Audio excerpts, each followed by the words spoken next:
Boa noite, internet. Boa noite, Brasil. Eu sou o Cris Dias.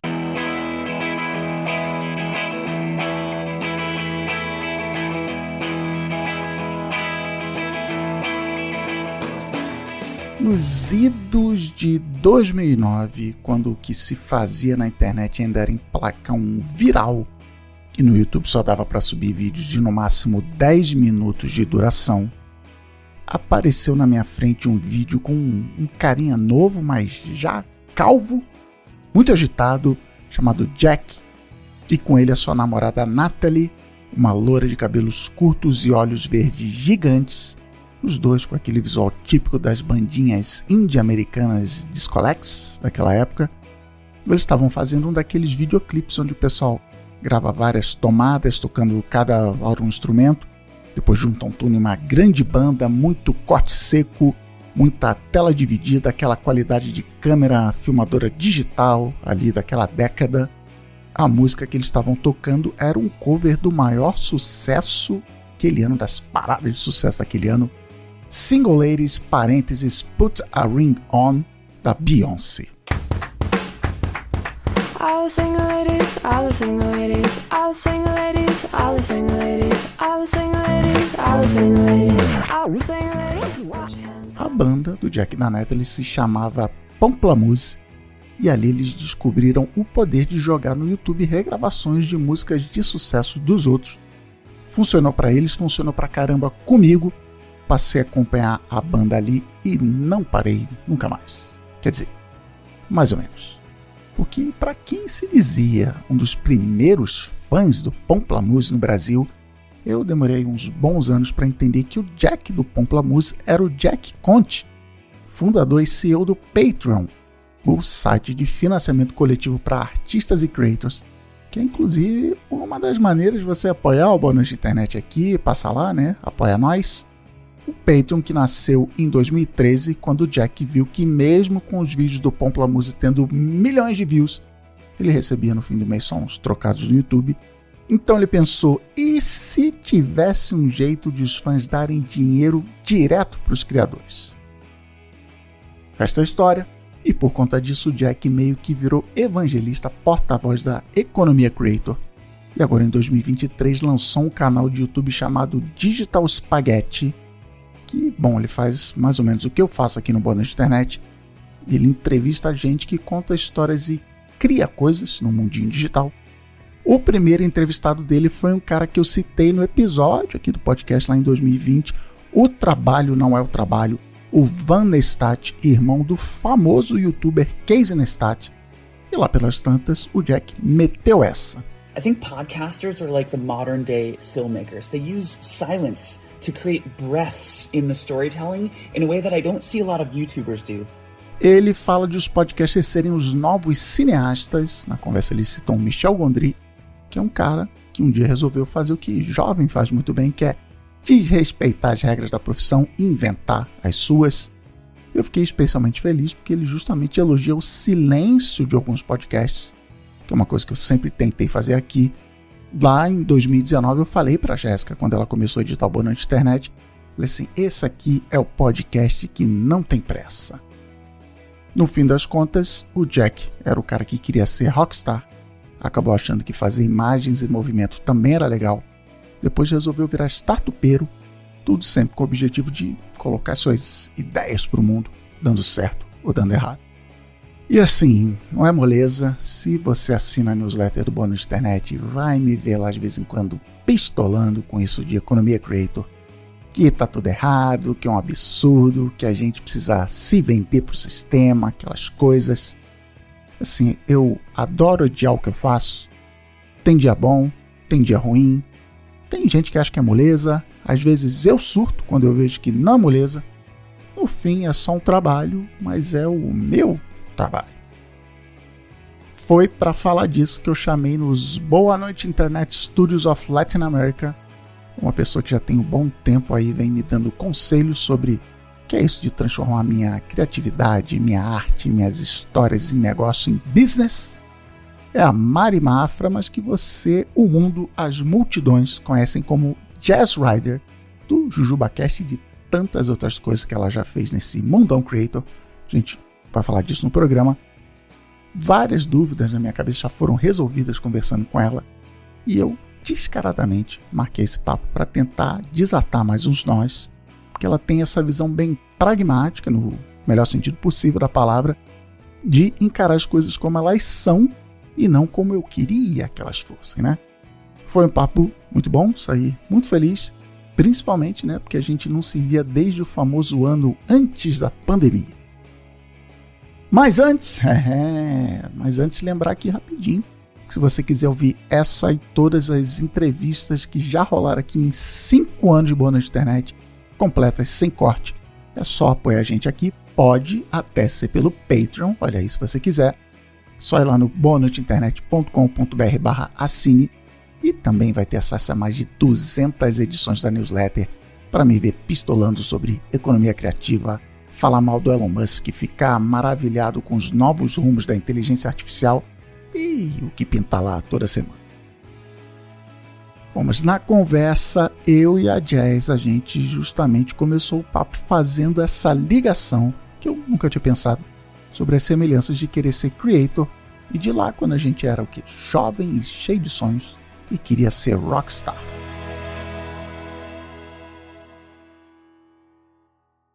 Como é que é o teu processo de trabalho, de criação hoje, no sentido de listinha de tarefas de fazer?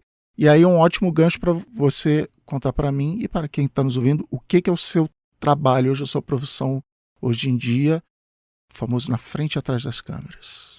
E outra coisa que você precisa saber e a Ana me bate, é que eu faço isso, eu dou muita volta para fazer a pergunta. E aí a pessoa fica assim, não, mas... Qual era a pergunta mesmo? Não, é isso. Quando as pessoas me perguntam o que eu faço, eu falo que eu sou produtora e que eu sou... Eu falo escritora às vezes, mas só porque é muito legal. Isso. Porque eu posso, né? Lancei um livro, escritora. Isso aí, isso aí. E eu falo também que eu sou podcaster, às vezes eu falo que eu sou creator. Acho que depende um pouco do contexto, mas eu sou todas essas coisas. Tá. Todas elas são verdadeiras. E produtora no sentido de produzir empreendimentos culturais, artísticos, tal, de esse tipo, sei lá, agora não vou conseguir lembrar de nenhum produtor de Hollywood, mas assim... Tipo J.J. Abrams. Tipo J.J. Abrams, exatamente. Tipo boa, isso. Boa. Porque em um certo ponto, eu percebi que a coisa que eu mais gostava de fazer era criar o que a gente chama, é uma coisa muito legal, mas tem um nome horroroso, que é propriedades intelectuais. Sim. Que é você criar uma ideia, uma história. No fim, uma propriedade intelectual é uma história que ela pode se desdobrar. Ela meio que vira uma marca, né? Ela vira uma coisa... Só que esse nome, ele acaba sendo sobre a questão de que você pode ter a posse sobre isso. E tudo bem, mas essa é a coisa que menos importa sobre ela. O que importa é criar uma história. E essa é a coisa que eu gosto de fazer. Eu gosto de contar história. Seja a minha história, seja... Às vezes a história de uma marca, seja... Ou ajudar os outros a contar suas as histórias histórias. deles. Sim, eu gosto. E é uma coisa que eu faço bem, assim. Então, no fim das contas, eu acho que se resumiria a isso, né? Contar histórias. Mas se eu falar que eu sou contadora de histórias, eu acho que eu não consigo entrar em algumas reuniões, uma coisa assim, porque elas vão pensar que eu trabalho tipo, na biblioteca, assim, né? Pra criança. Que é muito legal também, que seria muito divertido, inclusive. Legal você falar isso porque eu tenho visto vários posts de galerinha, e muito em inglês, falando assim, não diga que você é content creator, que você cria conteúdo, porque isso você está se sujeitando à máquina da indústria, do capitalismo. Você é artista. Como é que você... A palavra artista, o que você faz é arte? Qual o limite da arte? Eu acho que depende. Algumas das coisas que eu faço são arte, né? Escrever um livro contando uma história é arte. Fazer um entretenimento, fazer um programa, fazer um talk show onde você está contando histórias e é arte, é uma forma de arte. Quem define o que é arte é o artista. Eu acho que esse é o ponto. E então eu acho que é isso. Agora, tem muitas coisas que eu faço para marcas. E ali tem aquilo ali é muito mais publicidade. Embora dentro da publicidade ela incorpore a arte dentro dela. Né? Também não deixa de ser, isso aqui é uma arte. Né? Também não deixa de ser arte, embora ela tenha um propósito, né? Ela foi feita com o intuito de servir alguma coisa. Não deixa de ser arte também. A gente fala, né, na publicidade, assim, a arte está pronta. A parte visual da coisa. Não deixa de ser arte. Legal. Então, eu acho que, agora, é comum em qualquer tipo de indústria, e a gente é uma indústria, que a gente acabe resumindo aquilo que a gente faz a um denominador comum que geralmente é o termo contratual que a gente usa. Por exemplo, Quando você vai comprar desodorante e você chega lá na Procter, na Unilever, eles chamam aquilo de bem de consumo. Tá. Bem de consumo traduz muito pouco o que é um desodorante de sabão em pó, mas é uma maneira, tipo, clara de você dizer o que você tá falando quando você tá falando de uma maneira conjunta e tal. Então eu acho que é ok a gente falar que a gente faz conteúdo, né? Eu acho que tudo bem também. É um jeito, talvez um pouco mais claro. Se a gente falar que a gente faz arte, tudo bem, é verdade, mas é muito pouco claro, né? Então quando a gente fala que a gente faz criação de conteúdo, faz sentido. E a gente pode dizer podcaster, ou a gente pode dizer videomaker, ou a gente pode dizer entrevistador, ou comediante, ou blogueiro. A gente pode usar outros termos também. Não deixa de ser criação de conteúdo, tudo bem. Legal. Mas aí a hora de fazer voltar um pouquinho no tempo. E eu gosto de perguntar assim, hoje em dia tem até pesquisa que mostra que as crianças, o que você quer ser quando crescer? Quero ser youtuber, quero ser creator. Mas somos de uma geração que, não, a gente sonhava em ser outras coisas. Então, assim, qual era o plano? O que você sonhava em ser? Eu sonhava em ser, eu acho que programador, fazer jogo. Eu pensava em usar minhas habilidades programatórias para fazer joguinho de Não, videogame. mas assim, qual foi a primeira coisa? Assim, mas eu tinha, tipo, eu era 6, bem 7 pequeno, anos. eu era bem pequeno. Quando eu ganhei meu primeiro computador, que eu acho que vários caras que trabalham com, tipo, os fundadores do Instagram, assim, eu ganhei um computador e falei assim, vou criar um jogo. Quando eu era criança era isso. Eu ganhei um computador, meu primeiro computador mais ou menos na época do filme ET. Se eu fechar o olho, eu lembro do jogo ET que eu criei na minha cabeça. Eu nunca fiz nenhuma linha de programação daquilo que eu não conseguia fazer, mas era isso, era meio... Aí eu, depois respostas muito sérias, não vou ser um médico que tem um computador no consultório e tal. É legal também. Mas era bem voltado para tecnologia, assim. Acho que O computador que você tinha? Era um CP500, foi meu primeiro computador do Projeto Ciranda. E acho que eu nunca tive resposta tipo astronauta. Só talvez, sei lá, muito pequeno, tão pequeno que eu não me lembrava, mas eu acho que desde... E tem a história que eu não pensava como profissão, mas assim, eu gostei, isso aí, minha entrevista, que aí você facilita meu trabalho. Fácil, né? Eu quando era criança, eu não brincava de ser de televisão nem de cinema, eu brincava de rádio. Eu brincava eu pegava o aparelho de som do meu tio, os discos do meu tio, fitinha cassete e fingia que eu tava no rádio. Mas acho que eu não pensava um dia... Aí lá, quando eu, sei lá, quase 18 anos, eu vou trabalhar numa rádio e tal. Mas quando eu era criança era só brincadeira, era só fingir que eu era radialista. E é meio doido pensar que eu caí no mundo do áudio. E o seu plano? Você tá... Vai me enrolar, não vai transformar isso não. Quando eu era criança, eu passei por ser astronauta, porque quando eu era bem criança, assim, eu lembro já, foi a época do cometa Halley. Tá. E aí, quando eu descobri que a gente não podia pousar no cometa, eu perdi, ou cavalgar o então cometa. Eu não quero mais. Eu perdi um pouco o interesse, não era tão legal. Na minha cabeça era muito mais legal. E aí eu queria ser piloto de Fórmula 1. E eu realmente falava, porque eu gostava muito de Fórmula 1. Eu adorava. Só que aí eu tinha uns primos adultos, né? Quando eu era criança eu tinha primos adultos, e adultos eles são esmagadores de sonhos, né? Eles estão lá, eles estão na Terra pra isso. Eu faço isso. Então... Aí eles falam assim, não, é muito caro. Pra cada corrida você precisa de um jogo de pneu e coisa assim.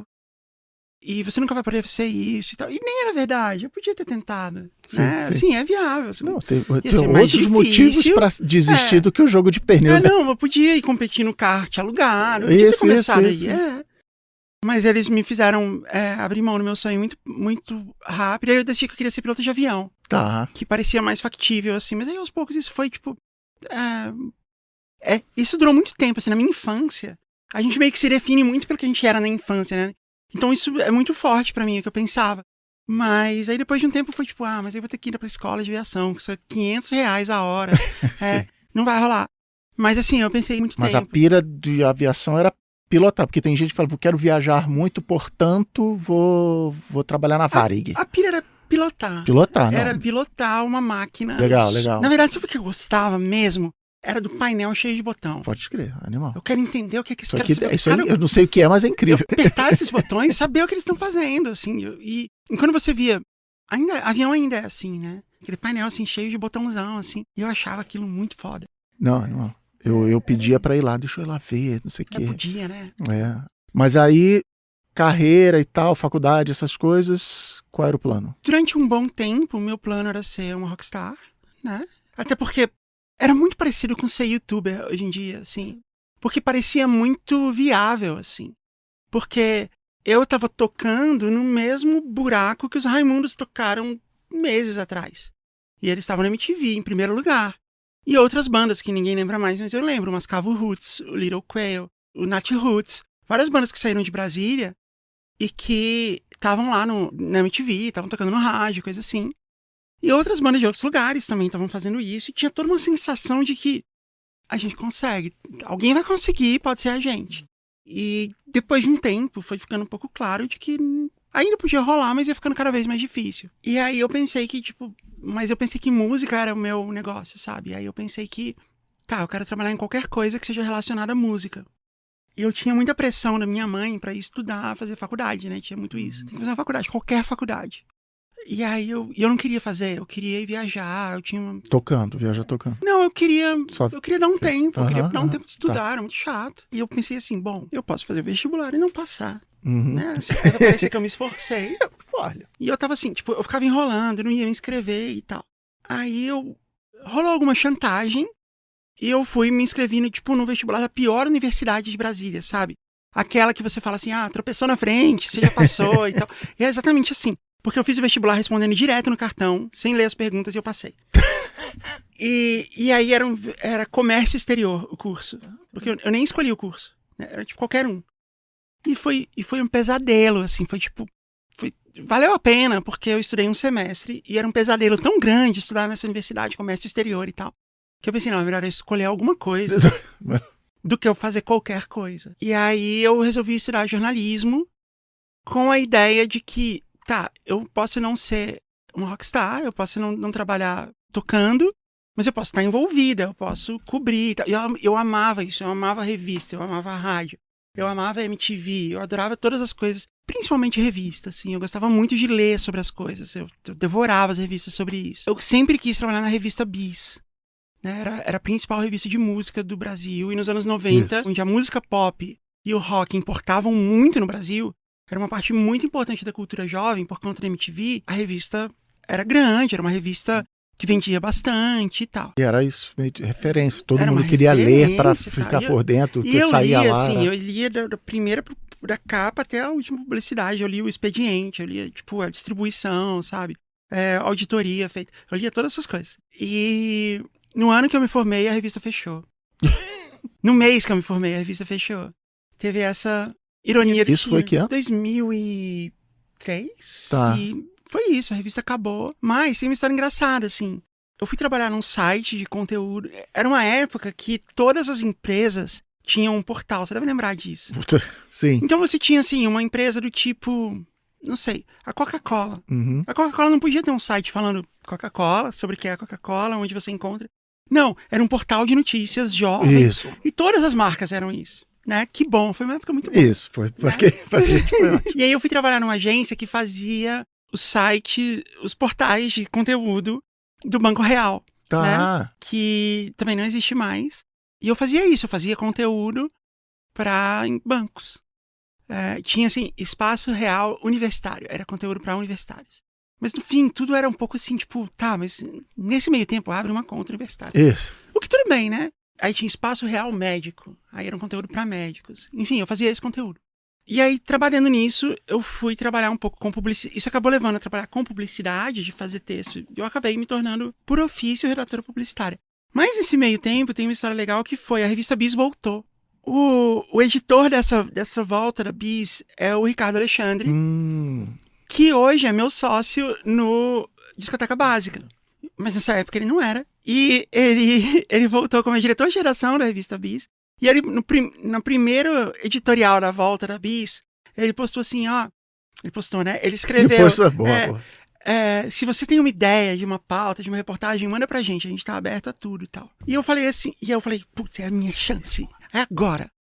Não precisa me pagar, eu vou de graça, eu tenho emprego, eu só quero fazer. E nessa época, poucas pessoas sabiam que tinha todo um movimento de bandas de rock mega underground rolando em São Paulo, que se comunicava diretamente com os fãs, que tinham ali seus 13, 14 anos, vendia CD gravado queimado assim no gravador de CD. Nero.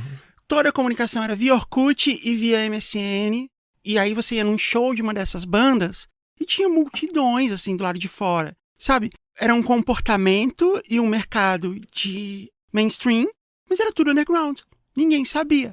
E esse era o emo, isso estava nascendo. Tá. Era a onda emo, mas ninguém sabia ainda. Eu sabia porque uma priminha minha, Bárbara, beijo Bárbara, ela tinha 13 anos na época, não sei. Ela me mostrava, você já ouviu essa banda aqui, ó, NX0? Legal. E tinha camiseta, e aí ela me mostrava assim, a gente foi, Cybershot, sabe? A gente foi no show, e aí tipo uma multidão de gente, assim, e ninguém sabe o que está acontecendo, não tá aparecendo em nenhuma TV, nada. E aí eu mandei, contando isso pro Ricardo Alexandre, tá tendo um movimento, né? Isso é a mesma coisa que eu falei pra você. E eu conheço algumas pessoas, eu quero ir lá mostrar isso e tal. Aí ele falou assim, eu acho muito adolescente, né? A gente fala com um público mais adulto e tal. E aí ele, mais uma vez, né? Isso que adultos fazem, eles magam seus sonhos. Eu contei isso pra ele já. Ele lamenta bastante. E aí ele não topou, eu fiquei um pouco decepcionada. E a revista durou aí mais uns 2 anos e tal. Depois ela acabou de novo. E eu tava certa, né? O emo virou, tipo... Sim? Ele virou a sobrevida de todo esse movimento, né? Da MTV, das revistas, de coisa assim. E a Bis perdeu essa carona que ela podia ter pego. Mas, por outro lado, sempre com o nariz torcido, né? A galera sempre, emo, não sei o que, tá o mainstream sempre botando naquele lugar da piada. Até o começo, mas aí depois, tipo, todas essas bandas foram pra gravadoras, todas elas ficaram na grandes, hora que venderam um deu monte de dinheiro. disco, tocaram em Isso. um monte de lugar. Como Não, qualquer e coisa. várias estão aí até hoje. O rock é feito pra fazer pessoas torcerem o nariz. Isso. Torcer Sempre boa, foi. boa. Na época do Restart, assim, eu via, assim, tipo, amigos falar assim, que ridículo, esse pessoal com esses óculos coloridos, cabelo colorido. Aí eu falava, o seu avô falava a mesma coisa dos Beatles. Sim. Né? Então que bom que eles estão causando isso em você, porque essa é a ideia. Isso mostra que eles estão fazendo algo É que certo. aparece um cara na rua falando, esses caras com esse cabelinho. É sinal de que eles estão fazendo certo. Então, porque eles estão aí pra incomodar você mesmo. Isso aí. Atenção, muita atenção, porque o Momento Alura de hoje foi escrito pelo ChatGPT. E se até um assistente virtual está aqui se comunicando com você, imagine o que a inteligência artificial pode fazer pelo seu trabalho em marketing digital.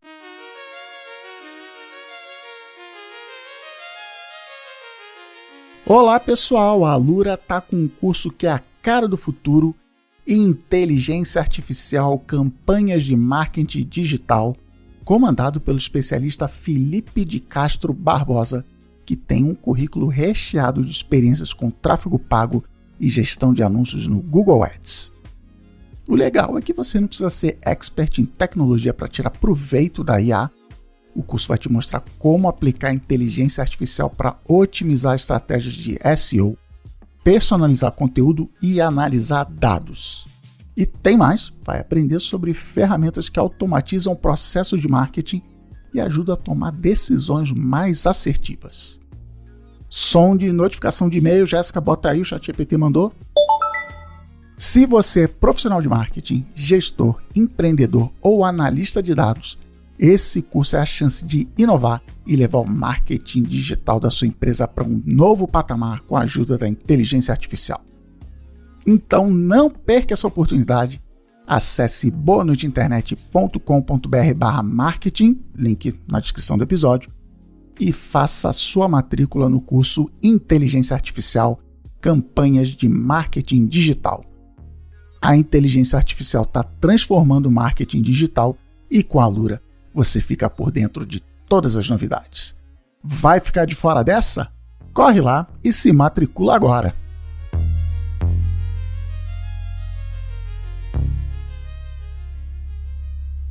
Muito bom. E aí, você, em que momento virou a chave de vou ter como atividade criar conteúdo e ganhar dinheiro criando conteúdo? Foi uma chave? Foi um processo banho-maria? Como é que você viu como uma oportunidade de negócio? Viu como uma necessidade pessoal de contar histórias? Como é que isso entrou na tua vida? Eu tinha uma necessidade pessoal de contar histórias, era isso. Eu sempre fiz, eu sempre tive blog, coisa assim, mas era sempre uma coisa pequena, assim, pros amigos e tal.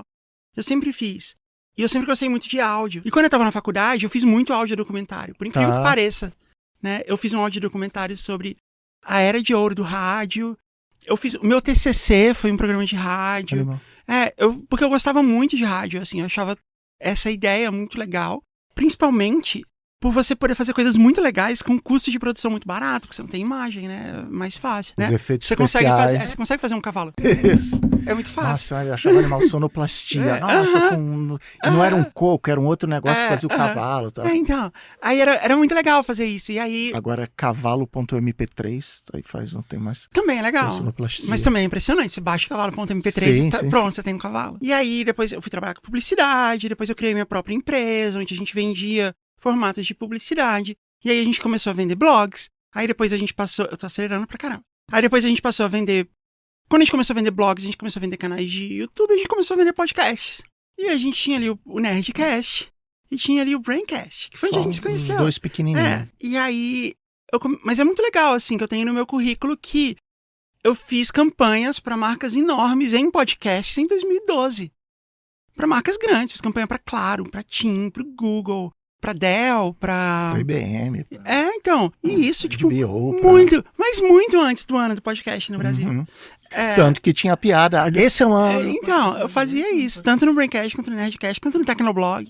Eu tenho isso no currículo. Enfim, teve uma vez que o Merigo me chamou para participar do Braincast e foi muito legal. Ele gostou da minha participação, aí ele me chamou para alguns, aí depois eu fui participar pro Nerdcast, foi muito legal. E eu comecei a fazer isso. E, na verdade, em um certo ponto, eu passei a ter uma posição fixa no Braincast. Sim. Que E foi... um papel bem definido. Você está aqui para isso. Que eu cuidava dos e-mails, Dos né? e-mails. Mas fui eu que me dei esse papel, assim, não foi... Sim. Eu tomei ele pra mim. Porque o Merigo, lei. Porque ele fazia, só que era meio na hora, assim. E aí eu ficava brincando com isso no ar, né? Eu falava assim, Merigo, você não cuida direito do negócio. Então eu falei, não, agora eu vou cuidar. Pô, encaminha aí os e-mails pra mim, que é o que eu vou fazer. E aí eu comecei a, tipo, fazer de um jeito... Eu fazia umas brincadeiras, eu fazia, tipo, um monólogo e tal, toda uma brincadeira, porque a gente tinha que falar dos e-mails. E a gente tinha que promover os outros podcasts do V9. E tinha como é que é? Ouvir o Braincast e não mandar e-mail é que nem... Sei lá, comer arroz sem feijão. Exato, porque eu falava que você tinha que participar. E foi muito legal que os e-mails passou a vir muito e-mail. Porque antes não vinha quase nada. Isso. Aí passou a vir muito e-mail, pichava pra ser escolhida. E foi quando eu criei o termo. Eu criei o termo Família V9 de podcast. Sim. E aí você falou assim, não, pô, que termo brega. Eu falei, não, vai ser esse. Família V9 de... E ironia. Não, ficou não. Ainda vigora ainda. Até hoje que eles tinham mudado. Não. Eu falei, não acredito. Família V9 de podcast, não. Tudo menos isso. E aí, no começo, eu falava, quando você tava no programa, você falava assim, não, nossa, que horrível. Você falava no ar. Sim. Não, mas assim, vamos lá. Agora, bastidores aqui. Eu implico publicamente com o podcast que tem pod ou cast no nome. Eu sei. Mas, sei lá quantos por cento dessa piada... Cast. Boa noite, cast, Chris Cast. Boa parte dessa parada é assim, de minha mestre Tina Fey ensinou de comédia de improviso, assim. Você levanta uma bola, eu não vou dizer não, vamos lá, vamos investir nessa loucura. E o meu jeito de investir nessa loucura, até pela personalidade que eu assumi no Braincast, assim, que bosta, eu não acredito! Não tem, cara, chama o Zé, e Família B9, tá tudo certo, assim. No Boa Noite Internet, que tá ao ar nesse momento, eu falo família de sangue, a família do... Família pode ser também do Velozes e Furiosos. Já recebi mais de uma mensagem. Pô, aquela do Velozes e Furiosos quebrou minhas pernas. É tudo pela risada, tudo pelo então, público, tá mas quando eu falei isso, eu falei, tipo, chutado, assim, na Família B9 de podcast. Mas era um lance meio brega mesmo, assim, era de piada. Espero que seja by design, brega, assim, não. Qual o pior nome que eu posso escolher agora de improviso aqui nesse momento? E aí a gente fez isso e passou-se muito. E assim, você até falou isso uma vez no ar. Porque ela não tem nenhum outro lugar para dar vazão à veia criativa dela. Ela passa o dia fazendo reunião, pensando com mídia e tal. Então esse é o lugar que ela vem aqui pra... E era exatamente isso, assim. Você pegou perfeitamente o que tava rolando. E eu dava muito valor. Pensando, pô, recebi um e-mail mó legal daquela pessoa. Então. Porque todos nós, de certa maneira, estávamos ali vivendo isso aí. Também, era muito legal. A Ana falava, a gente gravava toda semana, acho que era quarta-feira, ela falava, isso é o seu futebol com os rapazes. Total, era isso. Cara, vai lá. Era muito isso. E a gente chegava muito antes e voltava muito depois. Isso. A gente ia comer depois, chegava de madrugada. Isso. Era muito tudo legal. Certo. E aí, quando eu me mudei para os Estados Unidos, meio que, tipo, era um lance de gravar. Eu até gravei alguns remotamente, tal, mas não tinha mesmo vibe assim, né? E aí foi ficando cada vez mais raro participar. E aí eu fiquei sem. E aí eu pensei, vou fazer o meu próprio podcast. E aí foi aí que eu comecei a fazer isso de vez. Mas eu achei legal que foi muito em cima desse formato de histórias pescadas, histórias adquiridas e pegar daí e transformar isso numa coisa legal, divertida, mas por outro lado com conexão com as pessoas e tal. Porque é isso, assim, e aí a gente pode ficar 20 minutos falando mal do Merigo aqui pelas costas dele, quando ele for ouvir, que é assim, cara, se você mostrar para as pessoas, cara, manda um e-mail que a gente vai ler, que a gente vai transformar a sua participação numa coisa divertida, é claro que as pessoas vão mandar. E não assim, que droga, tem que ler os e-mails aqui, não sei o que. Cara, é isso. Não, o personagem dele. Não é um personagem. Isso, sabemos a verdade. Não, mas era engraçado também. Um personagem que de verdade é mais ranzinza ainda mais do ranzinza, que... Ele tentava ainda parecer um pouco simpático. Mas era muito legal fazer. Mas uma hora virou um business, como é que foi isso? Inclusive tem a história de que você só ia fazer uma temporada... E aí o público clamou o retorno. Foi meio isso, assim, porque eu não achava que ia dar em nada, assim. Eu só queria, tipo... Eu tinha algumas ideias de sketches, de histórias que eu queria contar, de coisas que eu queria relembrar com meu irmão. Então eu pensei assim, eu vou gravar eu contando as coisas pro meu irmão e ele me contando, pro Rafael, e ele me contando. A gente vai gravar isso, vai postar e algumas pessoas vão ouvir, amigos vão ouvir, talvez ser engraçado. E era meio que uma brincadeira, assim. E eu tinha... Tanto que eu gravava com fone do iPhone, assim. Eu não tinha nada disso, assim, de... Eu fazia com uma... com uma displicência. E eu comecei a fazer alguns. Eu pensava assim, eu tenho ideia pra fazer, tipo, uns 7 episódios. Aí começou a ficar legal, outras pessoas participaram. A gente fez, sei lá, uns 15. E foi bem engraçado, assim. Foi divertido de fazer. E aí começou a ficar caro. Porque eu não dava conta de editar, eu tinha que pagar alguém pra editar, começou a ficar caro e, tipo, me tomava muito tempo fazer isso. Que é outra e tal. parada que a galera não tem noção, né? Acha que apertou o REC aqui, acabou, vai pro ar. Não, e assim, me tomava muito tempo e eu trabalhava muito nessa época. E aí eu pensei assim, é melhor parar, né? Enquanto tá sendo legal, assim, eu vou só parar. E eu falei isso, falei no programa, falei nas mídias sociais e tal, a gente vai parar. E aí que eu percebi que tinha muita audiência. Nas primeiras vezes a gente tinha, sei lá, 1.000 ouvintes, né? 1.000 plays. Aí depois a gente foi crescendo até chegar nos 5, 6 mil e ficou assim por um tempo. E eu considerei que era isso que a gente tinha e tava lindo. Isso. Era muito divertido. Aí eu falei isso, falei que ia parar e aí eu comecei a receber as pessoas falando, mandando e-mail, né? E mandando tweets, assim, essas coisas, falando assim, não para, não sei o que e tal.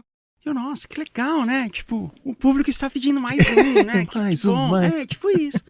E aí eu fui olhar quantos plays a gente tinha, a gente tava tipo 30 mil, 40 mil, e eu nem sabia, assim. Eu falei, não, ok, a gente tem uma coisa legal aqui, né? E aí eu criei essa ideia de fazer o crowdfunding. Eu estabeleci uma meta qualquer, assim, que eu chutei, e falei assim, se a gente atingir a meta, a gente continua.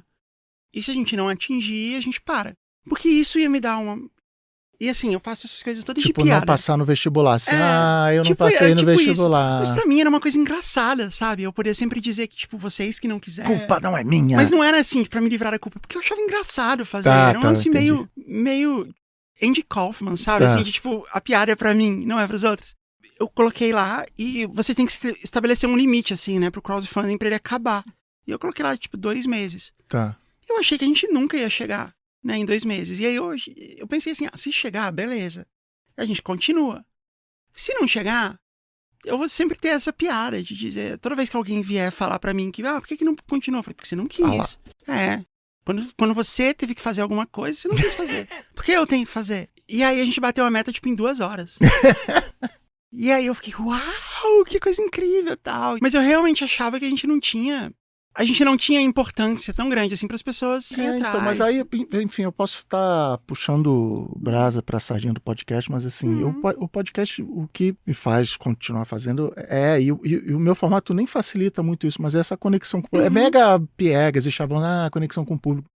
Mas é isso, cara, porque para início de conversa, assim, tem duração, né? Não é um vídeo de 30 segundos ou de, assim, cara, 1 hora, 3 horas de programa falando, tal, as pessoas sabem, você conta coisa da sua vida, você fala as coisas, as pessoas conhecem a sua piada, mas aí logo porque aí, você inclusive falou, tinha empresa, trabalhava muito, isso aqui, isso que lá, ainda tem empresa, ainda trabalha muito com coisas que não são a sua arte, ou como é que tá isso hoje? Eu continuei fazendo isso por mais uns 2 anos puramente como arte, Não, assim, a gente... Era engraçado que a gente tinha patrocinador, e bastante até, tinha muita audiência. A gente chegou a tá sempre entre os 3 primeiros lugares, assim, dos rankings que tinham.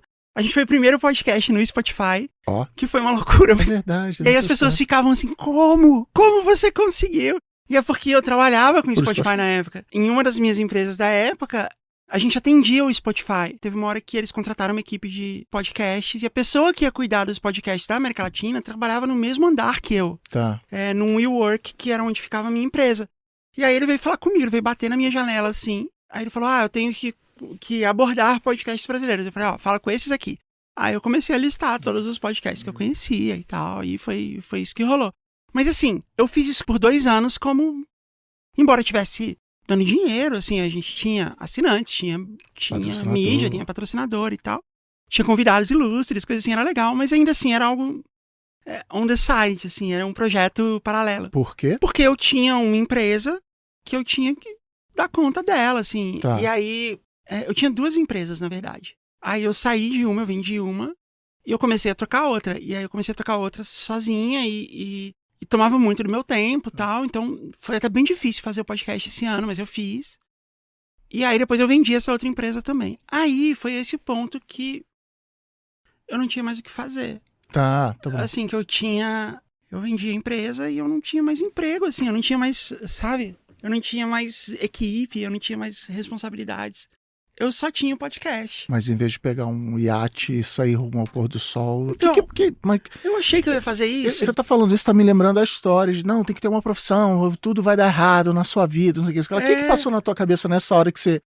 Agora não tenho equipe, não tenho esse tipo de coisa, o processo de raciocínio que passa? Eu fui passear um pouco, fui viajar, eu vim aqui pro Brasil, depois eu fui pra Vancouver, e aí eu passei um tempo fazendo isso. E aí, quando finalmente acabou esse período de que a gente tava passeando, viajando e tal, sei lá, eu acordei uma segunda-feira e fiquei assim, eu não tenho o que fazer. E não num jeito bom? Não num jeito bom, assim, dá um vazio, assim, você meio que fica com medo, porque, e se tudo der errado, sabe? E se der merda, eu preciso fazer alguma coisa, não posso ficar aqui parada. Mas o que é dar errado? Não sei, você ficar sem dinheiro, sabe? Tá. Eu não sei, porque é muito estranho você... Sim. A gente tá acostumado a tá sempre trabalhando e guardando dinheiro e construindo coisas. E de repente você fica sem isso. E tinha a ver com a famosa pergunta, que é bem de paulistano, o que você faz assim, a sua identidade através do seu trabalho, do seu emprego, do seu nome de cargo? Como é que isso funcionava na tua cabeça? Eu acho que me deu mais uma sensação de insegurança mesmo, assim, de tipo, se eu perder tudo, sabe? Se der um furacão e destruir minha casa, sabe? Coisa que poderia ter acontecido. Era meio que uma sensação assim de você estar, de repente, descansando quando você devia estar trabalhando. Tá. É um pouco isso, assim. Mas assim, eu não tenho muito o que reclamar nesse sentido, porque a primeira coisa que eu pensei, na verdade, foi, eu vou arranjar um emprego. Porque eu trabalhei esses anos todos, assim, em parcerias muito próximas com o pessoal do Google, do Facebook, do Twitter, do do YouTube, essas plataformas todas, né? Eu tive uma network do YouTube, eu tinha um contrato exclusivíssimo com o YouTube. E aí, eu pensei, eu já vi o pessoal que trabalha nessas empresas, eu acho que eu dou conta também. E seria legal, seria uma experiência interessante, assim, porque eu sempre fui empreendedora. E aí, eu fiz essas entrevistas. Aí teve uma que foi muito emblemática pra mim, que a pessoa falou assim, o processo, a gente tá planejando aí, porque a gente tem que fazer essa entrevista, aí depois faz uma entrevista com o RH, aí alguém vai te ligar, aí depois você faz uma por videoconferência, aí depois você vai falar com 5 chefes de áreas diferentes, que vão dar os seus inputs, aí no final você fala com o VP, não sei o que e tal. Aí eu, e quanto tempo vai levar isso? Deve levar aí uns 9 meses. Isso. Aí eu falei assim, 9 meses, tá maluco? Não, e às vezes é assim, não, é rapidão, 9 meses. Mas foi bem isso mesmo. É que essa vaga aí tá precisando muito, 9 meses. Aí eu falei, mas era bem isso mesmo. Aí eu falei, então me liga em 9 meses, daqui a pouco. E essa foi a que eu fui melhor. Aí beleza, eu falei, eu vou desencanar disso, assim, porque eu nunca vou dar conta de um projeto que dura 9 meses, que eu poderia fazer em semanas. Eu não vou dar conta de me manter engajada nisso. Mas beleza, se daqui a 9 meses o cara me ligar, aí a gente vê. Ele nunca mais me ligou. E tudo bem, eu tinha o meu podcast, onde eu tinha, nessa altura, um total de 6 mil assinantes, que já tinham sido assinantes do Grupo Secreto. Uhum. 6 mil assinantes no total, na vida toda, e uns 2 mil ativos. que é muito legal, Sim, é um número sim. muito bom. E eu entregava as coisas pra eles de um jeito muito tosco, assim, porque eles assinavam pelo Apoia-se, e eu dava direito eles entrarem no grupo do Facebook, onde a gente colocava um arquivo lá, que era um vídeo, era um áudio disfarçado de vídeo, era horrível. E era horrível de dar play e tal. Na verdade, tava todo mundo achando bom. E não Eu podia achava ser muito horrível. grande, porque se a pessoa travasse É. o telefone, parava o áudio. Então. Aí eu falei assim, eu vou criar um aplicativo que faça tudo isso de um jeito só, assim. A pessoa assina, no que ela assina, ela já tá dentro do grupo. Porque era tudo manual. E aí eu pensei, vou fazer um aplicativo que faça isso tudo automático. Comecei a desenhar o aplicativo. Você lembra dessa história, né? Não só lembro, como no que dependesse de mim, Aham. a Ampere ia virar esse aplicativo. Então, aí eu fiz o aplicativo. E assim, várias coisas começaram a acontecer. Eu falei, vou fazer o aplicativo. Aí eu comecei a desenvolver o aplicativo. Aí eu tinha um livro que eu queria escrever há bastante tempo, que era Como Ser um Rockstar. Eu vou aproveitar e escrever o livro. Tá. Aí, alguns ex-clientes da minha última empresa, que era a Amazing Pixel, depois que ela foi vendida, vieram me contratar, me perguntaram, você não quer fazer uma consultoria pra gente de comprar mídia com creators? Ok, eu posso fazer isso. E aí eu comecei, entendeu? Eu só fui topando as coisas que eu pensava ou que chegava pra mim, porque eu queria ter o que fazer. E aí eu comecei a fazer essas coisas todas em paralelo. Esse lance da consultoria cresceu, a gente acabou meio que virando uma agência, a gente passou a ter vários clientes, onde a gente cuidava de campanhas de branded content. O livro saiu, né, no formato... Aí eu desenvolvi um novo formato, que era o podbook e tal, eu fiz isso. Storytel. E o aplicativo saiu. É até engraçado que, assim, o aplicativo ficou pronto quando bateram os 9 meses dessa entrevista. Não, mentira. O aplicativo ficou pronto antes, e quando bateram os 9 meses, eu vendi o aplicativo pra Hotmart. E eu até pensei assim, vai ser muito legal se eles me ligarem agora. Agora, Nesses galera, 9 meses que vocês não conseguiram recrutar uma pessoa, eu criei uma nova empresa e vendi. Parabéns. Bom demais. Mas aí, como é que você encara o teu trabalho? Até você falou, escrevi um livro, sou escritora. Mas no teu dia a dia, qual é o seu trabalho no sentido de até destruições, vamos fazer desse jeito, destruições de um jovem que pensa em uma pequena criança que sonha em ser youtuber, sonha em ser podcaster. Como é que é o processo de trabalho no sentido de, olha, comece a se preocupar com isso agora, se você está no início da carreira agora, comece a se preocupar com isso, porque lá na frente vai ser bom para você. Então, eu já destruí esse sonho de adultos também, que vem pra mim e fala assim, eu tenho uma ideia, que eu vou fazer um podcast, vou fazer um canal no YouTube e tal. E a pessoa ela é boa no que ela faz sentido que ela faça esse conteúdo, não é nenhum absurdo. Só que ela acha isso aí que você falou, que ela vai ligar a câmera, vai gravar, vai postar e tá feito. E eu falo assim, você tem que estar disposta a postar todo dia em todas as plataformas de mídias sociais. Você tem que estar disposta a abrir sua vida, perder uma boa parte da sua privacidade. Você tem que estar disposta a conversar, lidar com um hater, lidar com troll e entender que isso faz parte do ambiente. Sabe, tem muitas coisas assim, que envolvem isso. Não dá, você não pode ter só a parte boa. Não tem como. Nenhum trabalho. Não, isso. Então, mas não é impossível, você pode fazer, mas você só tem que entender que isso vai ser parte da sua vida também. Senão, isso não vai virar um trabalho, não vai virar um sucesso. Você pode ter um blog, ou um canal de YouTube, ou um podcast falando sobre aquilo que você ama e usar isso como um hobby e coisa assim. Tudo bem, faz. Eu incentivo você a fazer. Mas se você quer ter isso como profissão, coisa assim, é um full-time job. Não dá pra você fazer isso, tipo, quando der eu faço. Não dá. E eu já vi pessoas, não, mas eu vou tentar mesmo assim. E aí eu falei, e aí, você tá postando todo dia? Não. Não vou postar. Eu posto às vezes. Eu reposto algum... Não, até quem faz isso profissionalmente tem que todo dia... É que nem, sei lá, o Drauzio Varela fala, qual é o segredo para ter motivação e correr todo dia de manhã? Ele fala, eu já corro há 30 anos e nunca tive motivação de manhã. Eu só saio e corro, entendeu? É um jeito de se colocar, né? Outra coisa é boleto. Boleto é um motivador maravilhoso. Empurra na corrida. Que você vai lá e faz uma dívida, assim. Você compra alguma coisa que você não pode. A dica que eu dou pra você, endivide-se. E aí depois você, tipo, putz, agora eu tenho que pagar. Assim. Mas como é que é isso? E aí eu volto na brincadeira de... Eu tô fingindo que eu tô perguntando pro meu público. Mas é uma consultoria. Uma consultoria não disfarçada.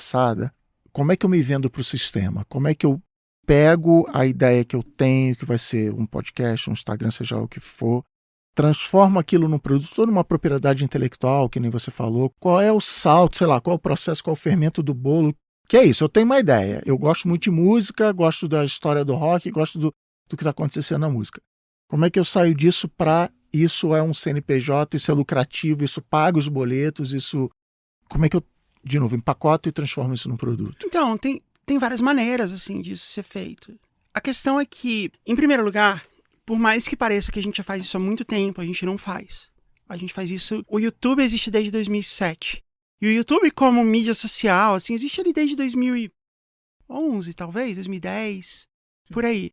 O Instagram é desde 2000 Como de vídeo foi em 2013. O Instagram vídeo 2013, mas ele existe acho que desde 2011, um pouquinho eu antes. acho. Então, assim, é tudo muito recente. A gente faz isso há uma década ou duas, talvez, em alguns casos. E o YouTube, quantas vezes o YouTube já mudou? E Exato. é isso, agora é aquilo, agora é Shorts, agora é vertical, voltou a ser horizontal. Se a gente pega o mercado de creators como um todo, entre blogueiros passando por YouTubers, passando por influenciadores digitais, exato, e passando por todas essas coisas, a gente tem aí nem 2 décadas. Isso. Então, a gente é um mercado muito, muito jovem.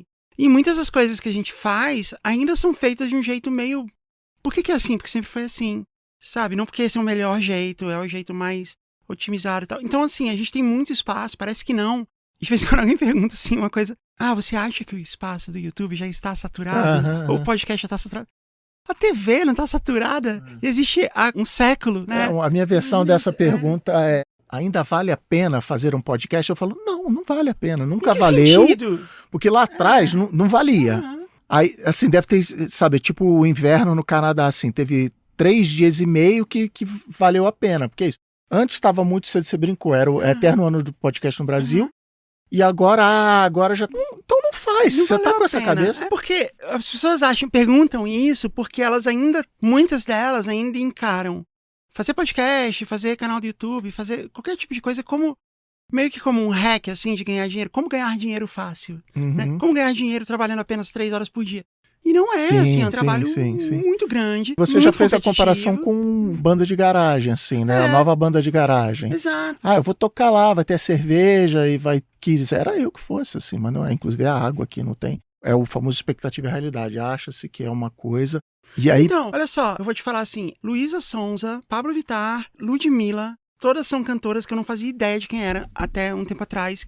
Todas são cantoras, assim, sei lá, dessa década. Nos últimos 5 anos, na melhor das hipóteses, né? Na mais longínqua das hipóteses. A Anitta mesmo não tem, sei lá, 10 anos de carreira.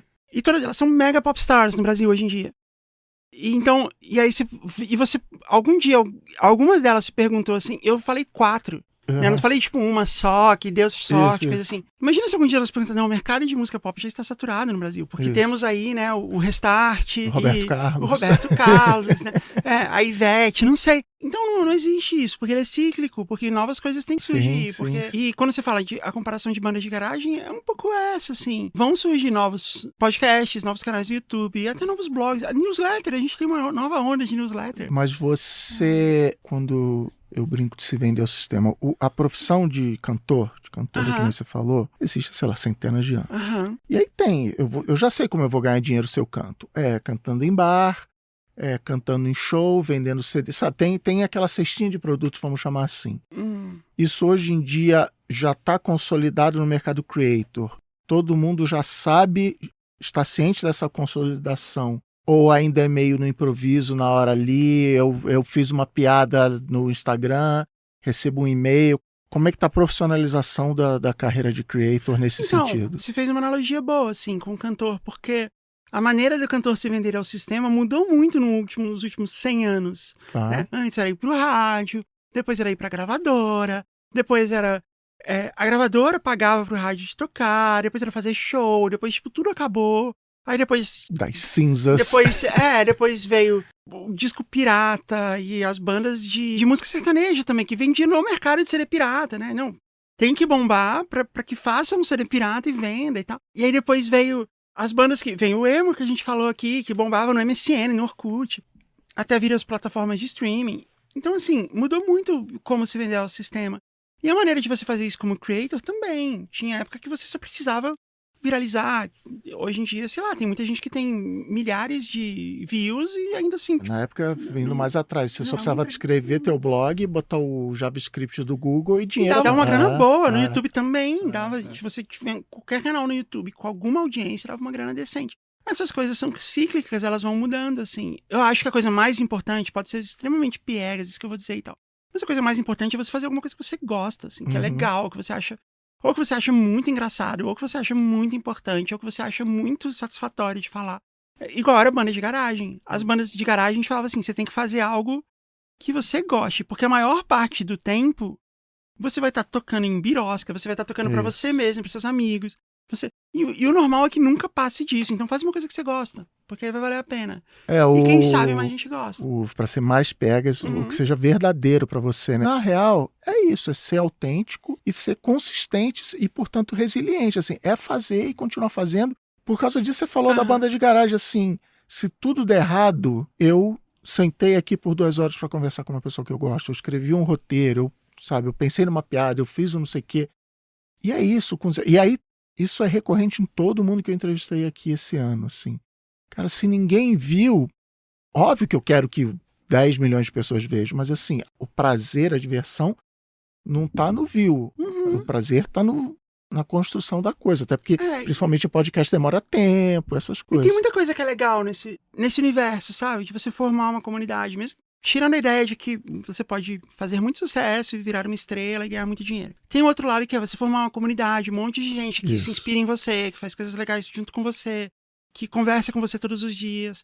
E tudo isso é muito legal. Tudo isso é realmente muito prazeroso, muito satisfatório, independente de você estar ganhando dinheiro ou não. Eu vi uma tirinha esses dias que eu achei muito legal, que era assim, num quadrinho, tinha um maluco falando: "Oi, eu sou o youtuber não sei o quê, e eu tô aqui no meu desafio de só me alimentar de feijão por quanto tempo eu conseguir, e esse é o dia número 80. Aí depois mostra, assim, ele numa conferência, sabe, de content creators. Aí ele fala: o segredo pra você ganhar audiência é encontrar sua própria voz. Se você acha legal um conteúdo que é você, sei lá, fazer pegadinha, fazer desafio de dancinha, não deixa de ser sua própria voz ou algo que é prazeroso, que tem a ver com você. Tudo bem. Você acha que foi a única pessoa que virou pra mim em 2018? 2018, Boa Noite Internet ainda nem existia.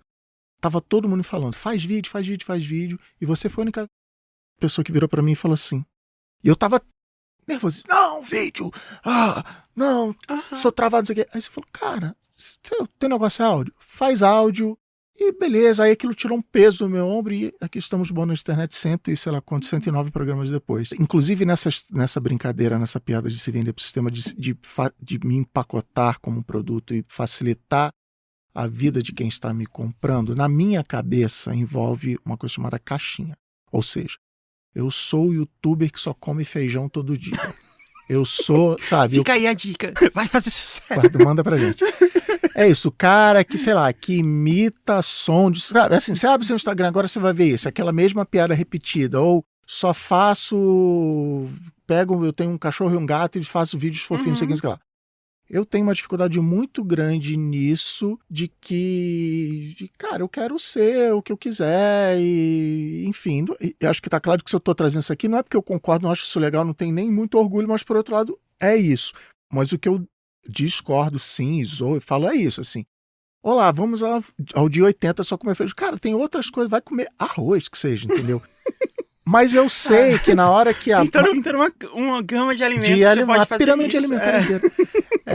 Mas eu sei que para marca é difícil. O Cris, o Boa Noite Internet. Cara, o que é? É de carreira, é de humor, é de não sei o que lá. O cara que come feijão todo dia, a marca entende. É o cara que come feijão todo dia. Eu sou uma marca de feijão, eu vou fazer uma ação onde ele vai comer arroz, sabe? Tem um equilíbrio, tem uma linha, até no teu trabalho, como é que você encara isso, de essa identificação fácil, a marca olhar e falar assim, não, claro, faz todo sentido ou não faz nenhum sentido trazer esse produto. É importante em qualquer indústria você saber explicar de uma maneira sucinta e breve o que você faz, assim, o que é o produto, mas isso é uma questão de sentar e pensar numa boa descrição, numa boa tagline, a gente chega lá. E então, assim, eu acho normal que o que você faz aqui, pra mim, é um talk show. Tá. É muito parecido com o que o Larry King faz. Tá. Né? Mas a definição de talk show é assim, o Saia Justa é um talk show. Tá. O Manhattan Connection é um talk show. Então, assim, a gente tá aqui sentado, conversando sobre carreira, sobre futuro e tal. Você tá me entrevistando um pouquinho e em parte você tá me entrevistando, em parte eu tô te entrevistando. E em parte a gente tá debatendo sobre coisas, tendo ideias e tal. Isso é um talk show. Eu diria assim que aliás eu defino o meu programa. Mas a gente pode falar de várias maneiras. A gente pode dizer que... E assim, sobre o que é... Poxa, um talk show, cada episódio é sobre uma coisa. Depende de quem tá lá, depende do convidado. É isso, assim, você tem que saber descrever. Mas não significa que você tem que fazer só uma coisa. Ou que tem que ter um formato muito claro e muito engessado. E isso nem... não. E quem tá começando buscar uma caixinha, essa caixinha aqui tá pouco coberta, eu vou ocupar esse espaço, como é que... Eu acho que esse é o pior motivo pra você fazer. De vez em quando, eu recebo... As pessoas me mandam perguntas assim, né? Nos Estados Unidos, qual uma coisa que você sente falta do Brasil nos Estados Unidos? E uma das coisas que eu sinto falta é pizza de calabresa. Porque assim, tem a calabresa e tem pizza, mas a pizza de calabresa que você pode pedir no telefone, eles entregam, não tem, ninguém faz. Em Orlando deve ter, mas perto da minha casa não tem. E aí sempre tem alguém que fala assim, poxa, você podia criar uma então, daria muito certo. Não. Tem um motivo pra não ter, provavelmente porque ninguém quer, e tudo bem. E outra, e se eu gosto de pizza de calabresa e a única saída é eu fazer minha própria pizza de calabresa, eu posso fazer ela só pra mim, não precisa virar um negócio. Então assim, eu tô te contando essa história porque eu acho que a ideia de você... Existe um buraco que ninguém preencheu, então eu acho que esse é o pior motivo de você começar a fazer qualquer coisa. É melhor você fazer o que você faz direito. Trabalhe com o que você ama e você vai ter uma coisa a menos pra amar. É isso, assim. Porque é isso, você vai ter que fazer isso todo dia. Você vai transformar a pizza de calabresa, que você adora. Nossa, é o meu momento de relax, a semana. Eu não aguento mais ver calabresa. Vai chegar, sabe, um carregamento de calabresa na sua casa e tal. Então você tem que ser um negócio com uma certa segurança de que você falou, quer ter um hobby? Vai ter um hobby, tá tudo certo. E a gente, né, como dizia Alexandre Maron no Braincast, vivemos em uma era onde assim, nossa, legal essa caneca que você fez. Você devia abrir uma empresa de caneca. Não, cara, eu só fiz uma caneca, sabe? Tudo precisa virar esse empreendimento, tipo essa história. Eu reparei que não tem, olha o empreendimento. Cara, nem tudo é uma oportunidade de empreendimento. E assim, eu percebi que não existem podcasts que falam sobre, talvez tenha um motivo pra não existir. Ou então assim, tá, mas você sabe falar sobre isso? Ou então assim, você vai, sabe, isso vai ser uma coisa que você vai conseguir se manter. Não é uma questão de você trabalhar com o que você ama, mas de você conseguir se manter engajado naquilo. Isso é um trabalho que, assim, eu já ouvi também muita frase assim, se fosse divertido não era trabalho, né? Isso. Mas tudo bem, mas trabalho tem que envolver você ser bom naquilo que você faz, pra você se sentir satisfeito com o resultado final e também de envolver um certo desafio, né? E você conseguir superar esse desafio. Se não tiver essas coisas, você não vai conseguir se manter engajado muito tempo. Isso. Eu acho, Cris, que na verdade, eu já li muitas coisas assim dos anos 70 que existia uma busca pelo moto contínuo. Era uma lenda, tinha uma lenda urbana, assim, bem nos anos 60, assim, que era a ideia de você conseguir criar um motor que se retroalimenta, né? E ele gera energia, mas assim, é praticamente impossível. De você gerar um motor que se retroalimenta e nunca para, porque todo movimento tem alguma perda de energia. Isso. Uma hora ele vai parar. Isso era uma coisa muito dos anos 60. Estou tentando fazer um moto contínuo. Inventores tentavam fazer, tinha competições e tal. É um lance que morreu, assim, tipo, sei lá, tipo Fakir. Fakir Fakir era um entretenimento dos anos 30, sei lá, e não é mais. Então, o moto contínuo era um ideal, né, era uma busca de um ideal ali dos anos 60 e não é mais. E eu acho que a ideia de você ter um trabalho que você ama tal, é uma coisa muito ali de millennials, é um moto contínuo dos millennials, sabe? Um dia eu vou ter um trabalho que eu amo. Eu vou montar a minha pousada na praia, porque eu amo a praia. Eu vou montar a minha pizzaria, porque eu amo pizza. Ou então, eu vou criar uma grande gravadora, porque eu amo música. E aí o trabalho vai ser sempre legal, a minha vida vai ser muito legal. E isso assim, tipo, ninguém nunca teve isso. Sim. Nunca isso aconteceu. E aquele pensamento de jovem, tá tudo certo, jovem tem que pensar isso, de que assim, eu vou fazer direito, eu sei. Sim, isso eu olho pro bem. meu chefe, e o meu chefe tá errado, quando eu chegar lá eu vou fazer. Jovens continuem assim, só que chega lá e quebra a cara. Agora a gente tá nessa fase que os millennials estão virando, tipo, diretores e tal. E a galera tá, agora eu entendi, meu chefe. Cara, porque é isso, assim, você chega lá na hora, o sonho era legal, mas... Mas assim, então eu acho que isso é legal, mas... E é legal você querer isso, ou querer algo que se aproxima disso.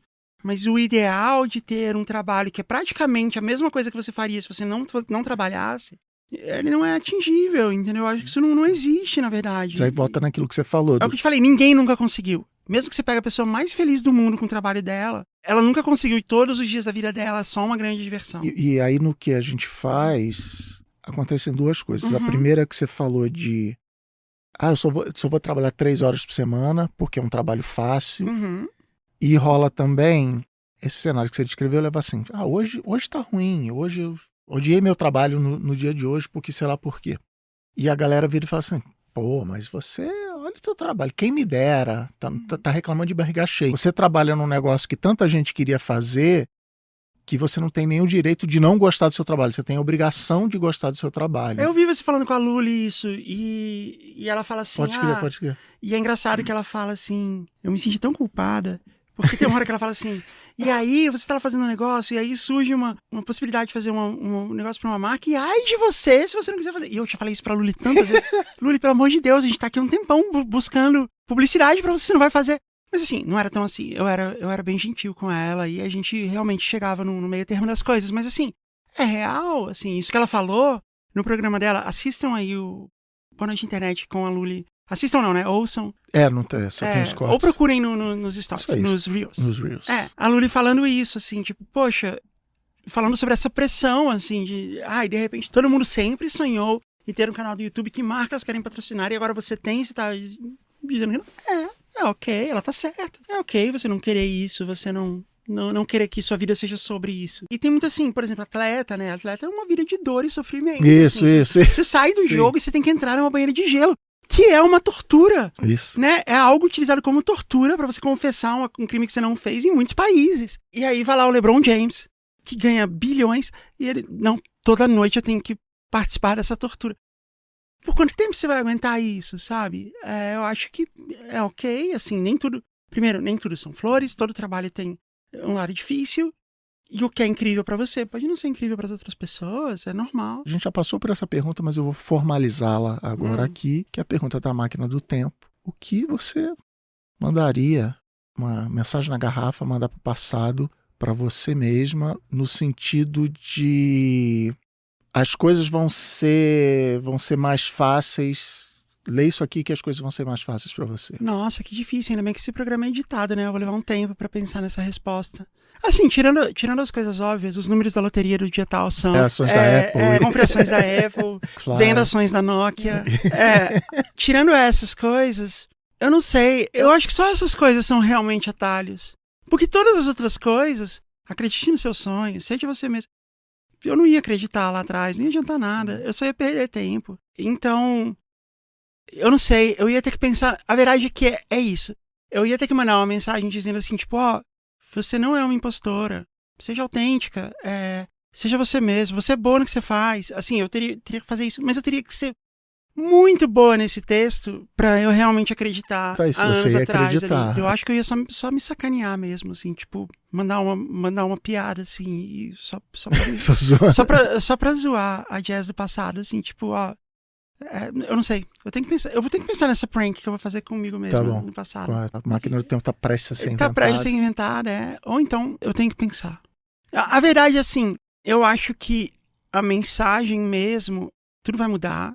E então, assim, você não precisa ficar com a sensação de que você sempre perdeu uma chance. Acho que esse é o ponto, assim. A gente sempre acha que a gente perdeu uma chance. Putz, eu não peguei o bonde de não sei o quê. Eu não peguei o momento em que todo mundo fiz o aplicativo lá que foi vendido pra Hotmart. E assim, vai ter outro. Pensa no próximo, não fica pensando no que passou, sabe? Eu diria isso, assim. Tem uma coisa que eu sempre falo pras pessoas, que é... Eu li uma vez, acho que numa super interessante, assim, que o presente dura exatamente 6 segundos. Você já ouviu essa história? Porque a partir de... A gente tá aqui, 3, 4, 5, 6. O 1 que eu contei já está na zona do seu cérebro que armazena a memória, não que tá, tipo, pensando no que tá aqui. Eu não sei se é verdade ou não. Eu acho que eu li numa... É um número de segundos pequeno. E... Então, assim, qual é a diferença entre memória e ideias? Entre memórias e histórias? Já aconteceu. Já passou. Não tem nada que você possa fazer pra mudar. E se não tinha ninguém lá pra ver e contar, não faz diferença.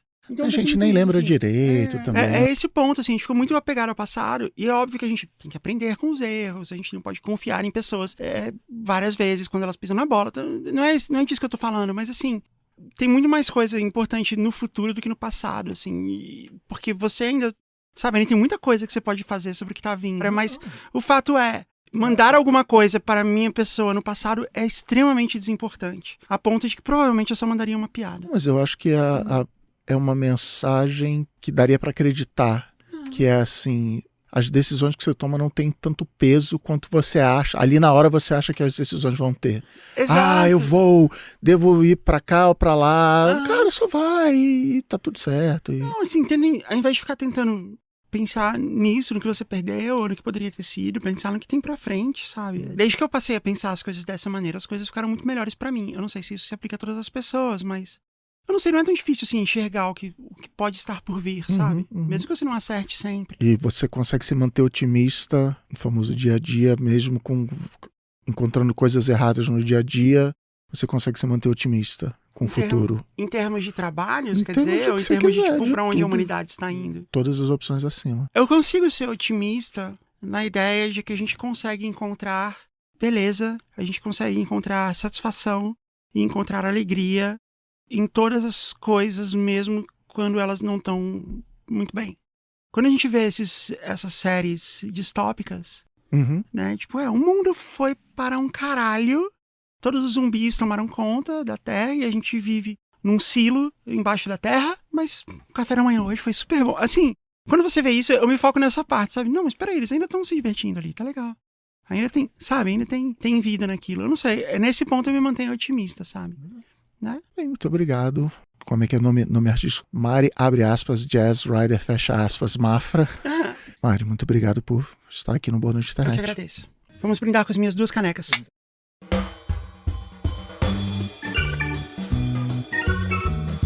E aí, internet? Tudo belezinha? E assim, logo de cara, eu quero saber se o ChatGPT vai tirar meu emprego ou se vai ficar aqui escrevendo episódio pra mim. Quero saber o seguinte, ficou bom o momento Alura aí, GPTzado? Eu, assim, não achei ruim, não. Esse aí, que foi ao ar, foi a 3ª versão do roteiro que ele fez. Antes ele tava meio tiozão, falando assim, você vai manjar de tecnologia. Será que ele acha que eu sou tiozão? É isso, né? Acho que eu sou tiozão. Porque o processo foi basicamente isso. Eu dei o link do curso, dei um outro momento Alura que eu escrevi para ele se basear. Saiu isso aí. Então é isso, né? Sou tiozão, tem que assumir. Então faz o seguinte, me diz aí no Instagram, @CrisDias, ou cola lá no nosso famoso Discord, o melhor Discord, para comentar se eu posso contratar o ChatGPT, me aposentar e ir para uma ilha do Caribe enquanto ele faz aqui o Boa Noite Internet. E olha só, tem falado pouco da newsletter do Boa Noite Internet aqui no fim do programa, no órgãozinho. E aí o que acontece? Vocês não assinam, os números caem, os gráficos ficam um horror. Eu vou ter que contratar o ChatGPT publicitário para ajudar, então, é isso? É que a newsletter é o jeito de você apoiar aqui o Boa Noite Internet. É o CNPJ do Boa Noite Internet, que nem a gente falou na conversa hoje com a Jazz Rider. E lá eu tenho falado muito de 2 grandes assuntos. O primeiro, é claro, né, inteligência artificial e como as coisas continuam mudando toda semana. E eu lanço lá a minha opinião e o que eu tenho feito experimentos, tipo esse momento Alura aí. Vou contar, inclusive, mais detalhes lá do que aconteceu. Vou botar meus prompts lá. E eu também tenho falado muito da, abre aspas, próxima fase da internet. Estou fazendo aspinhas com o dedo aqui, você não está vendo. Que é o que eu chamo de pós-social. E o meu ídolo Cory Doctorow chamou de esmerdelhamento, enshitment. E como essa vai ser a nova internet, que, né, não é só para voltar no tempo, para 2000 e tudo vai se resolver, mas aprender com os famosos erros do passado, das web 1, 2 e 3.0. E assim, né, cá entre nós eu espero que não tenha número dessa vez, mas enfim. Assinar o Boa Noite Internet é mais do que a newsletter. É, acima de tudo, mostrar que o Boa Noite Internet é importante para você, tem lugar quentinho no seu coração. E assim, é baratinho, é menos que uma coquinha por semana, você sabe. E aí você leva, além do nosso amor, gratidão, gratiluz, acesso a todas as mais de 200 newsletters que já saíram, as 30, agora 31 entrevistas na íntegra, sem cortes, Cris Dias Cut. Passa lá no boanoiteinternet.com.br/assine e mostra para o mundo que o Boa Noite Internet é o melhor canto da rede mundial de computadores. É isso por hoje. Semana que vem tem mais. A gente vai falar sobre ser chefe, de como ser um líder professor. Domingo, 20 horas, aqui mesmo. O Boa Noite Internet é um podcast da Ampere. A produção, pesquisa e edição de roteiro são da Ana Maron. A edição de som é da Jéssica Correia. A edição de vídeo é do Pedro Hassan. E a produção executiva é com o Gui Pinheiro. Até a próxima semana.